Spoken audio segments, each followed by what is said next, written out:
Okay, magandang umaga po sa ating lahat at heto pag-usapan natin itong si Presidente Bongbong Marcos. Nag-trending ito ngayon sa social media na ang net satisfaction rating ni BBM bumaba. Ah, wala na tayong magagawa diyan kasi it really reflects on sa mga ginagawa ni BBM, okay?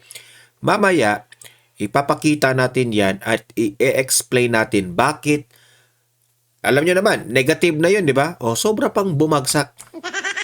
Mas lalong bumagsak. Baka akala ninyo fake news ito. Ang nagbabalita nito, mga mainstream media ang nagbabalita. At least, marirealize na mga mainstream media na talagang ayaw na ng taong bayan nitong si BBM, isinisuka na nga eh. Mamaya ipakita natin yung balita na yan para maniwala ang lahat. At ito, pangalawa nating pag-usapan ay patungkol nga po sa nangyari sa Senado kahapon na itong Senate minority nag-walk out kontra sa teleconference rules na ipinapasa ng mayorya. Ano ba yung teleconference rules? Ipiniliwanag na natin yan. Itong teleconference rules na gusto ng majority na yung kagaya nila ni Senator Bato de la Rosa ay makapagboto during the impeachment at mga senador na for example meron pong mga hindi kasi nagawa na ito sa panahon ng pandemic eh. Yung mga senador na hindi makadalo sa hearing to be effective and productive, pwede pa rin silang dumalo sa hearing through like for example, video conference. Okay? Nagawa na yan nung panahon ng pandemic. Ngayon, pumapalag itong minority. Ayaw nila nito. Kasi makapagboto, yan ang unang dahilan, makapagboto si Bato de la Rosa sa impeachment. Takot sila dyan. Which is karapatan naman ni Bato na bumoto kasi senador siya. And hindi man kasalanan ni Bato de la Rosa na nag-absent siya kasi sa mga kalokohan nitong administrasyon na ito. Diba? Wala na tayong kung tutuusin, hindi na tayo miyembro ng ICC pero ang itong administrasyon ay still pinapasok nila itong ICC. So hindi kasalanan ni Bato na mag-absent. So deserve ni Bato na dumalo pa rin sa hearing kahit online. 'Di ba? Mamaya pag-usapan natin 'yan kasi meron rin akong video na ipapakita sa inyo na itong si Hontiveros at si Senator Marcoleta nakuha ng camera, nagkaroon ng mainit na diskusyon sa Senado na suspended yung ang kanilang session. While it is suspended, meron pong naka-video na itong si Hontiveros pinipili talaga. Pero si Marcoleta inexplain niya. In front sa kanya yung mga minority, iyak ng iyak. Mamaya ipapakita natin yung video na yan. Okay? At kung meron pa tayong oras, debate sa panukalang remote attendance ng mga senador nagdulot ng tensyon. So, meron pong ipinakita ang UNTV sa buong pangyayari kahapon sa Senado para maiintindihan ng publiko bakit nag-walk out itong mga minority na hindi nila kaya na makipagdebate dito sa majority, mag-walk out na lang. Yan yung mga pikontalo, 'di ba? Mag-walk out. Ganyan yung mga ugali ng mga alam mong natatalo ka sa debate, mag-walk out na lang. Para irarason nila na hindi namin nagugustuhan yung ganon, ganyan. Puros kayo pautot. At last but not the least, kung meron pang oras ay atin pong pakikinggan itong privilege speech ni Irice. Okay? Na nabibigo po sa pamumuno ni BBM. Hindi na tayo magtataka dyan kasi trust rating nga, bumagsak, mas lalong bumagsak eh. Lahat dito, inilahad na ang kapalpakan ni BBM dito sa sinabi ni Erice. Okay? So, yan po ang pag-uusapan natin ngayong araw na ito. Paki-like, paki-share itong video natin para kakalat ito sa taong bayan. At sa mga hindi pa nakasubscribe, subscribe na po kayo kasi libre lang po ang subscribe. Walang bayad yan. Okay? Updated pa kayo. Pero bago natin simulan, ay magpapasalamat muna ako sa mga nag-greet sa atin dito sa Donmar TV. Lagi itong mga nanonood eh. Yan, dapat nating i-greet ito. Hindi natin kakalimutan ito. Monina Gakula. Happy Monday, Donmar TV. Always watching from Tuscaloosa, Alabama. Ayan. Maraming salamat po sa mga kababayan natin dyan sa Alabama. Ayan. Maraming salamat, Monina. Shoni Javilana. Very good, Donmar. Always watching your vlog. Ayan. Maraming salamat, Shoni. Ace Frog. First. Ayan. Una raw siyang naka-comment. Maraming salamat, Ace. Maria Chalice. Donmar TV. Bakit nag-walkout sila? Para sabihin sa mga tao na tama sila? Takot yata ang mga minority. Tama. Nag-walk out sila kasi hindi nila kinaya yung debate sabi nga ni Robin Padilla, maganda na sana yung debate because that only shows na meron talagang demokrasya sa Pilipinas.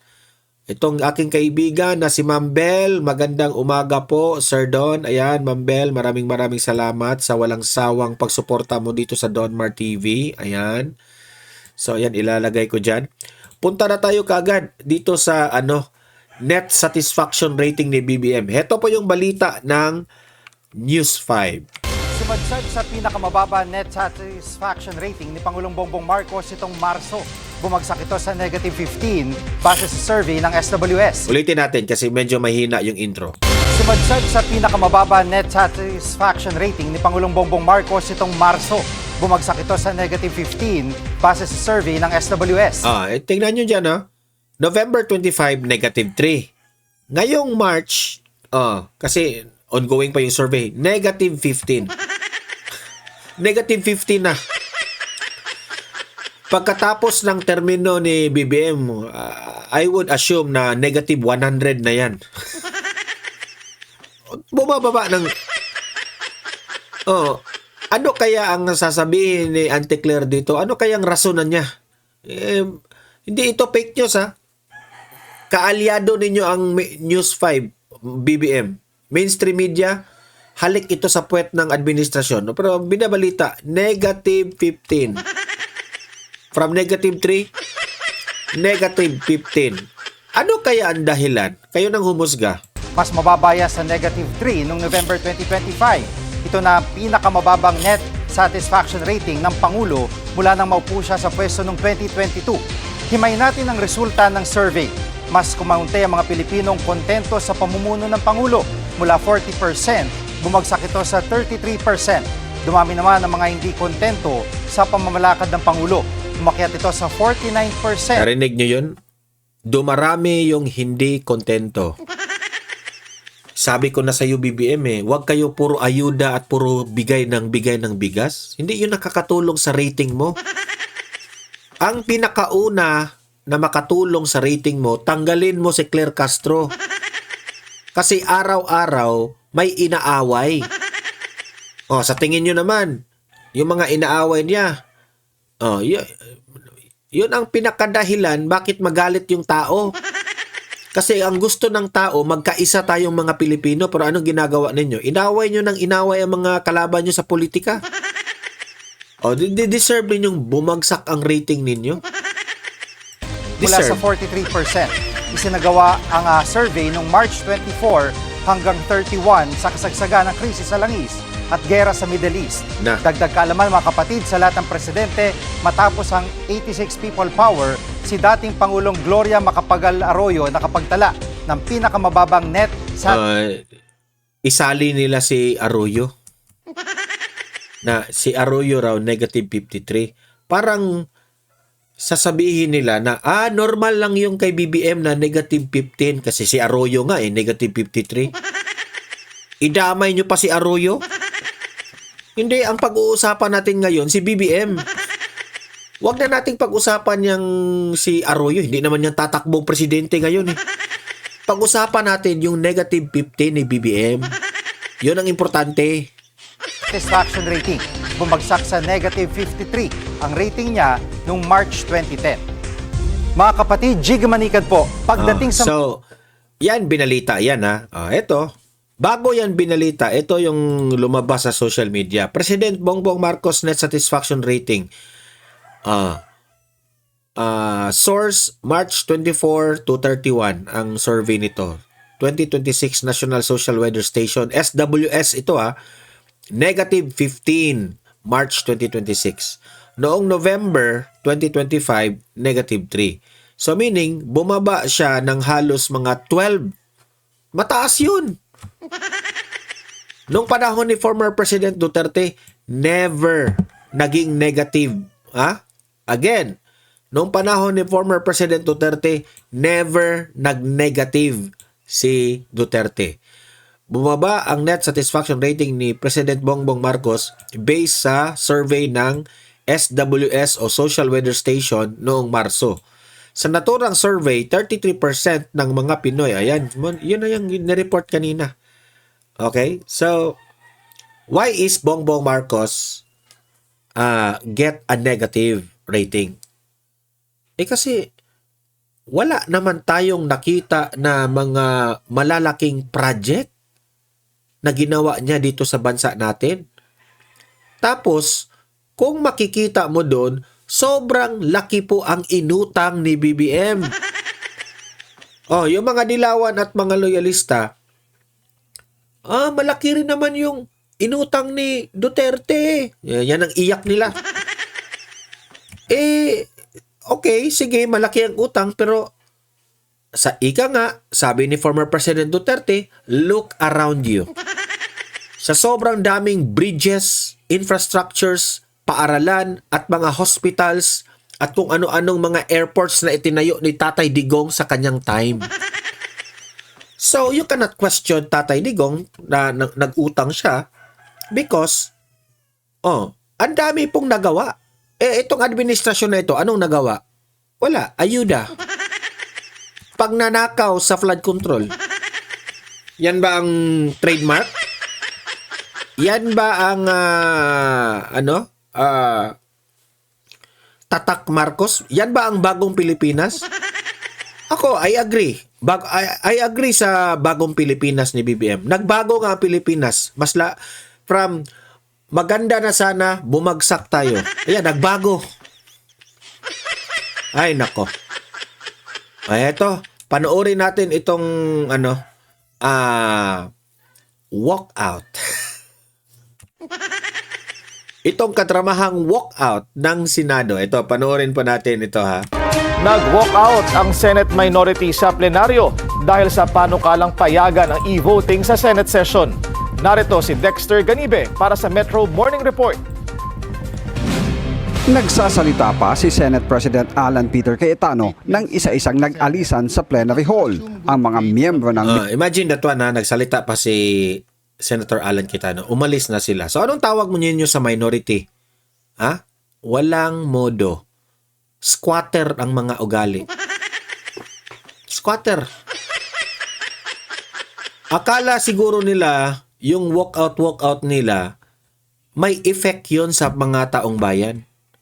Yung pag-walkout nila kahapon, pinagtawanan sila ng taong bayan.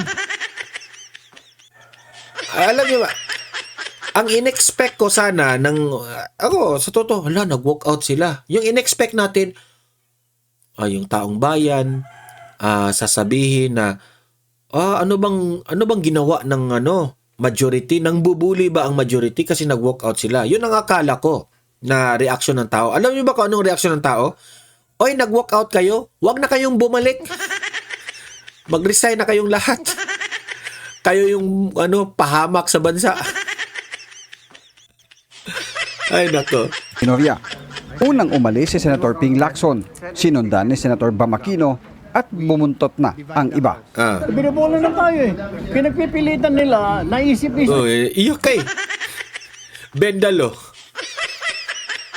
Yan ang hirap sa'yo. Kasi hindi nyo kaya makipagdebate, iiyak ka ngayon. Di ba? Kaya nga, meron pong session na tinatawag nating Demokrasya, Erwin Tulfo. Kasi po, para marinig po ang inyong side. Bakit ayaw niyo dito sa teleconference? Paano maririnig ang side ninyo kung mag-walk out kayo? Sa side ng majority, very clear ang kanilang mga ipinaliwanag. Now, ang point ni Senator Alan Peter Cayetano, kung hindi na tayo magkasundo dito, we need to divide the House by voting. Bakit ayaw nyo ng vote? At hindi pa nga yun ang vote eh. Dinidebatihan pa na kung dapat ba nating talakayin, yung nag-walk out na sila. Kasi alam na nilang talo sila. Kasi yan naman talaga ang tandaan ninyong lahat. Ang tao na hindi na makapag-explain at ubos na ang kanilang explanation dahil alam nilang natatamaan sila, na alam nilang talo sila sa explanation, magwo-walk out yan. It only shows na you are a loser. Loser. Binoto kayo ng taong bayan para ipaglaban ninyo yung mga bumoto sa inyo. Ipaglaban nyo doon. Bakit kayo nag-walk out? Hindi na ba kaya? So, pahiya kayo. Di ba? Oh. Siguro nila dahil lumabas sa media na ilalabas na warrant of arrest. Tapos? Para makaboto yung mga yun na makukulong kung sino man yun. Anong problema kung makaboto? Karapatan nilang magboto. Demokrasya tayo. Bakit hindi sila makakadalo? Yan na naman ang argumento. Bakit hindi nakadalo si Bato? Kayo rin naman, yung mga kaalyado ninyo ang gustong maghuli na sa ICC na yan. Hindi na kayo nahiya ng sovereignty ng Pilipinas?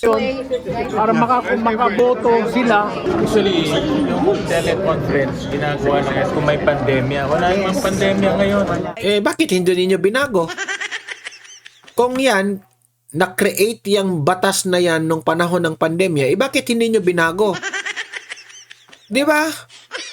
Dapat sana, binago nyo na wala ng pandemya. Bago mag-walk out ang minorya sa sesyon kagabi, nagmosyon si Senator Rodante Marcoleta na talakayin na sa plenaryo ang kanyang naunang inihaing resolusyon na mag-aamyenda sa Senate rules upang mapayagan ang isang senador na makadalo sa sesyon sa pamamagitan ng teleconference. Tinutulan ito ng mga nasa minorya. Dapat daw dumaan muna sa Committee on Rules sa mga panukalang amyenda upang mahimay. Ang problema, wala pang nailuluklok ang Senate majority na mamuno sa Committee on Rules. Katwiran ni Senate President Alan Peter Cayetano, nakasaad sa Senate Rule 136 na maaring idaan sa motion ang pag-amyenda sa rules na hindi na kailangang idaan sa komite. I suggest that we constitute the Committee on Rules. Buti sa totoo lang kahapon nung pag-walk out nila, na-realize ko na buti pa itong si Itbulaga kasi hindi nag-walk out. Talagang pinanindigan niya siya yung minority leader. At least na-appreciate kita na gusto mo pa rin makipagdebate at magsalita. Soto, Kita ko nga doon nag-post silang lahat si Pangilinan, si Wing Gatchalian, si Tulfo, si Hontiveros, nag-post sila na solid 11 raw sila. SB 11 raw, solid 11. Paano maging solid? Wala si Lito Lapi doon sa picture ninyo. Bakit kaya si Lito Lapid hindi sumali sa picture nila na solid 11 raw? And discuss it there. How do I know this? Ako minority leader hindi ako member ng rules. Ex officio Tumawag ba? Hindi. Ano to? Binabraso? Point of order, Madam Chairman. Where in the rules does it say that an amendment has to pass the Committee on Rules? Section 24, Madam President. Anong sabi po sa Section 24? The committee shall hold meetings to discuss, decide, and submit a report on all matters transmitted to them. Madam And this- Chairman, that's thank not you. the rule. The rule Yes. is 136. Umiinit pa ang sagutan ng barahin ni Senator Marcoleta ang punto ni Senator Risa Hontiveros at sinabing yan ang problema kung walang legal background. Dito na tumayo si Senator Erwin Tulfo at tinawag Kasi wala siyang legal background. Tumayo siya. Nagreklamo siya sa sinabi ni Senator Marcoleta. Yan ang problema kung walang legal background. Siya yung nagreklamo kaagad. Nung narinig niya si Marcoleta, halata na ikaw yun. Ay, naku, si Bendalo. na ad hominem ang ginawa ni Marcoleta kay Hontiveros. Hindi yun ad hominem, real talk ron. Real talk yun. Dito na hindi nakapagpigil si Tulfo. We need answers in the minority. Madam Chair. Or is it because, Madam Chair, they're in a hurry because of news reports that probably two of our colleagues might land in jail this week? Alam nyo, ikaw Tulpo, bagay ka lang talaga sa bumalik ka sa radyo. Yung Tulpo. Yung programa ninyo sa Tulpo, doon ka bagay eh. Dito, di ka bagay dito. Wala kang alam. Weekend? Is that the reason why? Is that the reason why they have to have this inserted, the Section 41C, para makaboto po kung sino man yung makukulong dahil sa announcement ng ombudsman na may lalabas na po ang warrant ng ilan sa mga kasama natin, Madam President. At habang nagsasalita ang Senate President para kondinahin ang pahayag ni Tulfo, isa-isa nang naglabasan ng mga miyembro ng minority bloc. Dahil wala ng quorum, nag-adjourn na ang sesyon at itutuloy sa Lunes ang debate sa panukala ni Marcoleta. Para sa Metro Morning, So, yun po ang nangyari ha. Heto yung meron pong video na si Hontiveros at si Senator Marcoleta nagkaroon po ng tension doon sa loob. Nagsagutan yung dalawa. Ito yung video. po yun, Madam President. Salamat, Madam President. Madam President, without giving meaning to anything. Hindi po mahirap kasi kung wala po tayong legal background dito. Kaya sinasabi ko na nga po, hindi po bagong motion ito eh. Hindi siya bagong motion. Kasasabi ko lang po, May 11, minute ko na po ito. Hindi ko magsasabi na bagong motion. Point of order. Ad hominem. Sinasabi ko lamang po, Hindi, sinasabi ko lang, hindi na po po sinasabi. Hindi po tama yun. Actually, yung kasama niya ay walang alam sa batas. Nasaktan sila doon ni Marcoleta. Kasi na-real talk sila eh.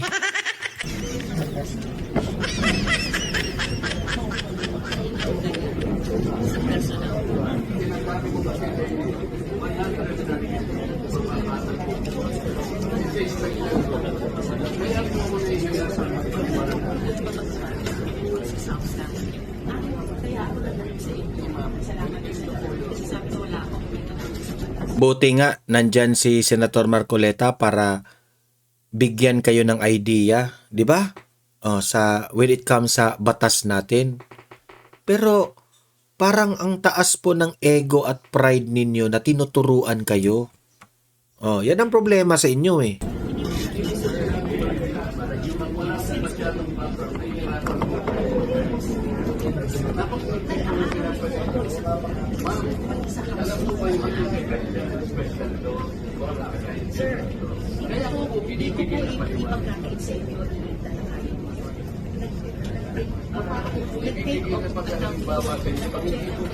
Pag-aralan ninyo ang point ni Marcoleta para baka matauhan kayo. Pag-aralan nyo yung point ni Marcoleta. Yung legal background na tinutukoy niya. Pag-aralan nyo yun kung hindi ba siya tama.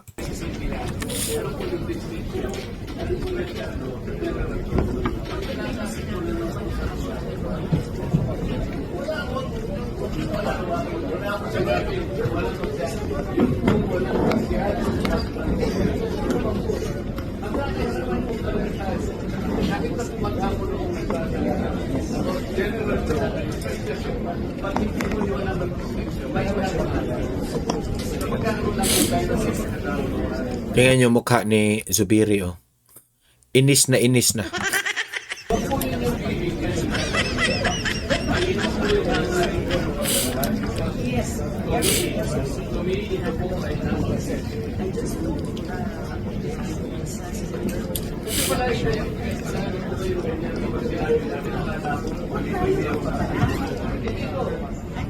Gusto ko pong malinawan ninyo. I am precisely defining the distinction between the general provision Ang galing talaga ni Marcoleta. Pilipilis ko ipaliwanag po sa aso ng aking katayang may paliwanag sa inyo at please we understand the distinction between the two. Baka kung iba sila ako tayo ng matagal. So wag mo nyo bibigyan ng masamang tawag. Pilipilis ko po makatulong sa ating lahat. Sa panaintindihan po nyo yung distinction. I am trying to frame my discussion by argument on the validity and supremacy of a special provision. Pinagpiginggan ko kayo, pero ayaw nyo naman akong pakinggan. Napakasimple po ng distinction na binibigay ko. Wag po, ang pakito sa punan ko, huwag kayo magbibigay ng masamang kahulugan. I am only precisely placing a distinction between the two. Yun naman po, wala pong ibang masamang pangahulugan doon. Eh kasi po yung ganyan, may presence ng ganun. Huwag pong ganun. Huwag pong ganun para... Huwag pong ganun. Explain mo na lang po. Alam niyo, sa totoo lang, talo talaga yung mga minority. Ang daming mga magagaling sa majority. Senator Alan Peter Cayetano pa lang at si Marcoleta, wala na. Durog sila sa debate. Hindi mo pwedeng didebatihan yan. Grabe yan ng mga utak ni Cayetano at ni Senator Marcoleta.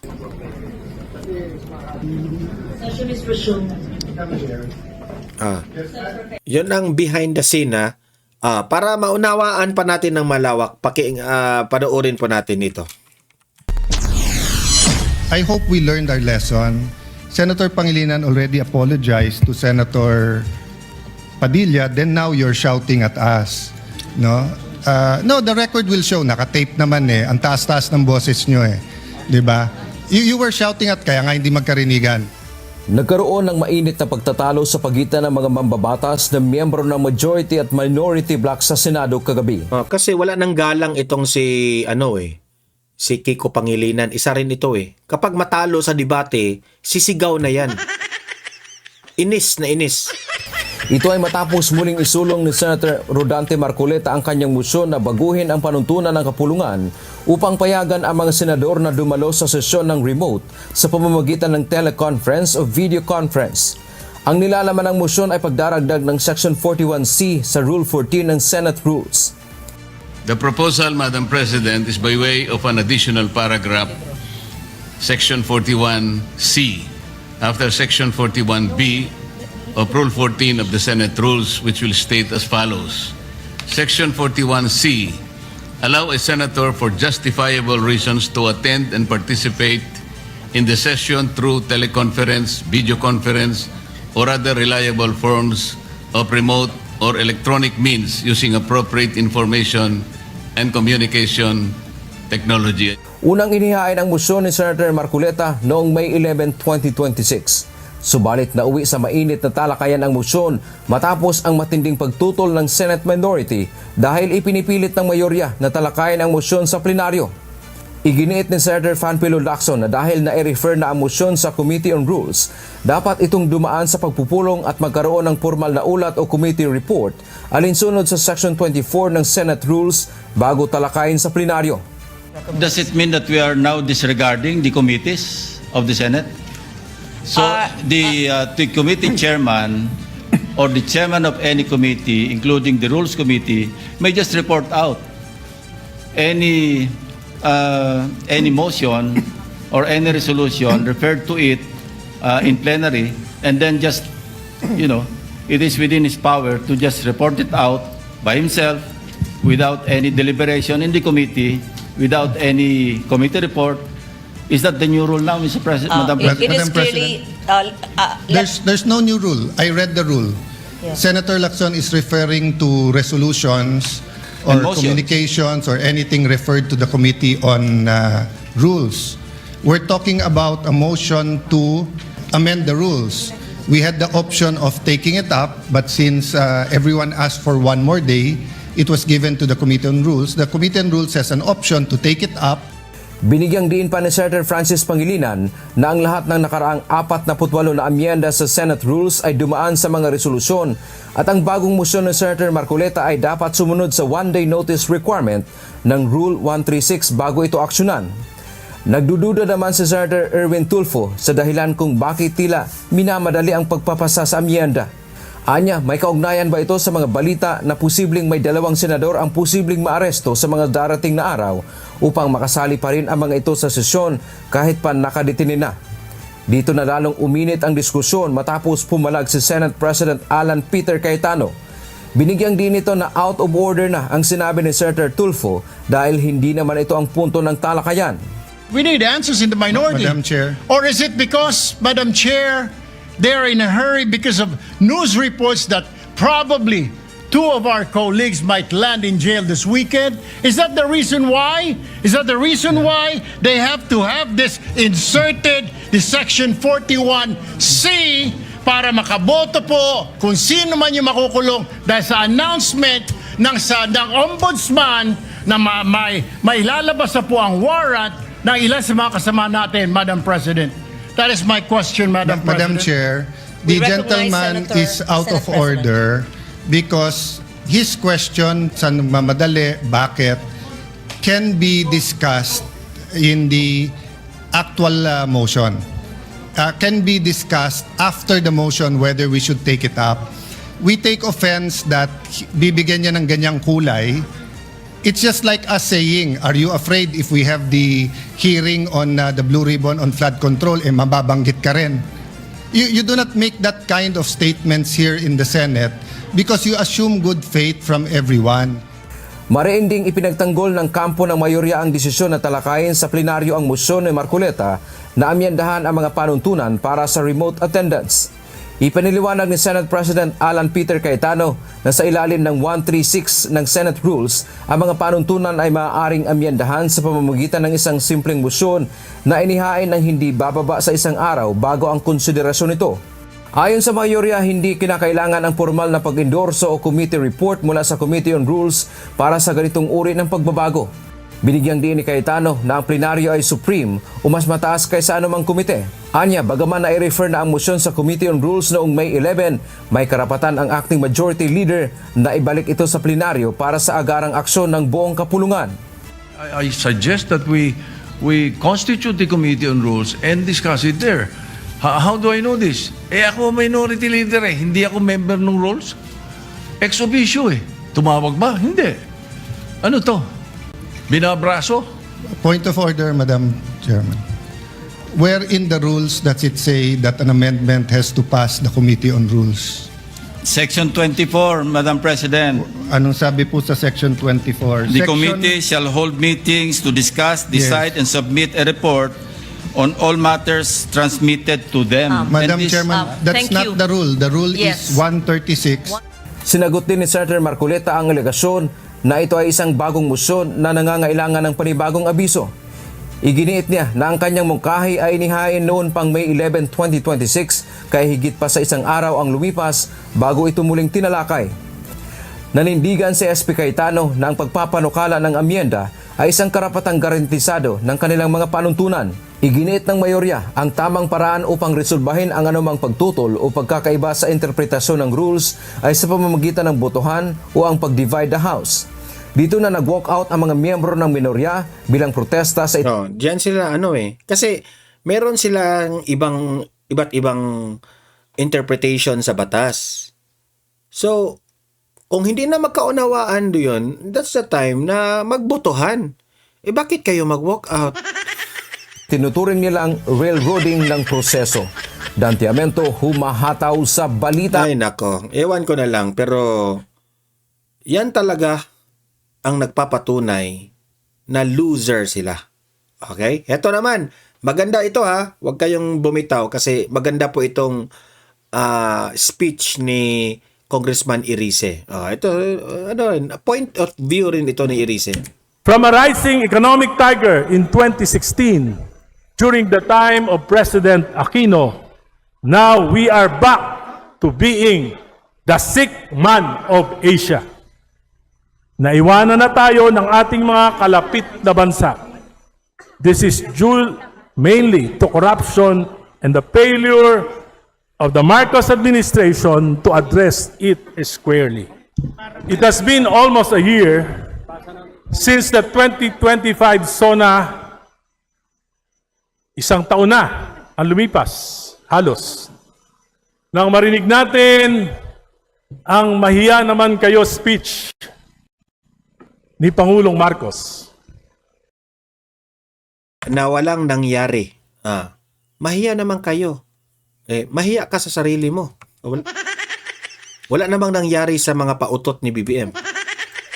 Isang talumpating lumika at mulat sa mga mamamayan sa pinakamalaking nakawan sa kasaysayan ng ating bayan. Tama.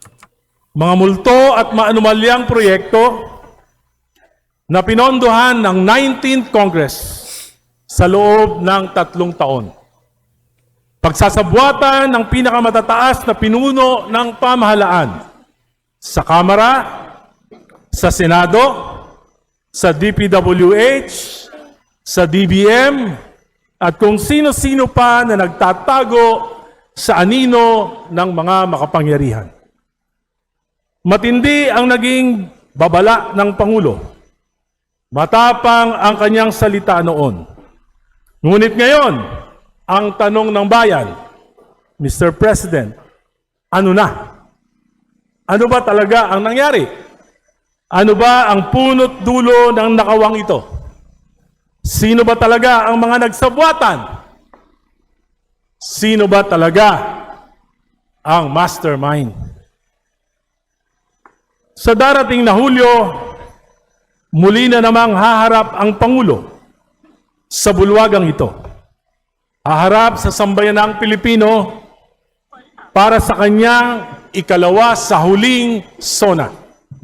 At mahalaga na maipaalala sa kanya ang mga sinabi at ipinangako niya noon na hanggang ngayon ay matyagang hinihintay ng sambayanan, subalit nananatiling pangako lang. Ang nais ng bayan ay katotohanan, pananagutan. Ang nais marinig ng mamamayan ay sagot sa mga ibinunyag ng Pangulo noon. Subalit sa paligoy-ligoy na mga salita ay tila ba hangin lamang dumaraan. Ang pagpuna ay mahalagang bahagi sa isang demokratikong pamahalaan. Hindi ito sagabal sa pamahalaan, kundi isang sandigan upang matiyak na ang bawat polisiya ay tama at higit na para sa nakakarami. At ang salapi ng bayan ay nagagamit sa pagpapaunlad nito. Kung mataliman ang aking mga pahayag, ay dahil lubha ng malalim ang sugat na dinaranas ng sambayanan. Hindi man maaring manahimik, magbulag-bulagan o magbingi-bingihan habang lugmok na sa kahirapan, korupsyon at kawalan ng pananagutan. Kaya ngayong hapon, Mr. Speaker, Madam Speaker, I rise before you to reveal the true state of the nation, batay sa aking pananaw at sa mga pananaw ng maraming mamamayan, mga ordinaryong mamamayan na nakakausap ko sa araw-araw. Isang estadong kinasadlakan ng ating bayan, gawa ng kasakiman sa salapi at kapangyarihan. Naunawaan ko na ang Pangulo ay hindi naranasan gaano ang kahirapan. Kaya't narito ako para tulungan siyang maunawaan ito. Madam Speaker, after almost a year after the SONA speech of President Marcos Jr., here is the sad state of our country. Sa ekonomiya, 2025 gross domestic product, GDP, 4.4%. from the projection of 5.7%. 2025 last quarter GDP, 3%. 2026 first quarter GDP, 2.8%. 2026 whole year GDP projection, 4.1%. President Marcos, for the last 4 years, failed to realize our GDP projections. Inflation now is at 7.2%. And according to the experts, this May, aabot na ng 8% ang inflation rate. Dollar now is almost at 62 pesos. Investor confidence index is negative 23%. Bagsak ang stock market. Umangat ang antas ng unemployment. Umangat ang kagutuman. Nalulugi ang maraming negosyo, lalo na ang construction at construction supplies. Higit 18 trillion ang utang at tinatayang aabutin na ito ng 22 trilyon bago matapos ang termino ng Pangulo. Ang Administrasyong Marcos ngayon ang may pinakamalaking pag-utang sa kasaysayan ng ating bansa. 9% taon-taon ang average na pag-akyat ng utang at kalahati lang lamang ang pag-angat ng gross domestic product. Tunay na masasadlak tayo sa kahirapan. From a rising economic tiger in 2016, during the time of President Aquino, now we are back to being the sick man of Asia. Naiwanan na tayo ng ating mga kalapit na bansa. This is due mainly to corruption and the failure of the Marcos administration to address it squarely. Our neighbors survived the Middle East geopolitical tensions, as shown by their GDP and inflation rate. Pilipinas lang ang tunay na naghirap. Pilipinas lang ang patuloy na maghihirap. Sa infrastruktura at government spending, instead of sound policy reforms, what the public works did was to resort to optics. Kunwari, mag-iimbestiga. Kunwari, mag-iinspeksyon ng mga proyekto. Tinanggalan ng pondo ang lahat ng flood control projects, maging ang mga higit na kailangan. Kaya sigurado ako na ang baha, pagkawala ng buhay at kabuhayan ngayong tagulan ay mangyayari sa buong bansa. Pinababa ang material cost ng mga proyekto ng napakababa at hindi makatotohanan. Kaya 5 buwan na, wala pa ring procurement. Bagsak ang public spending, lugi ang matitinong kontraktor, lugi ang mga supplier, walang trabaho ang maliliit na construction workers.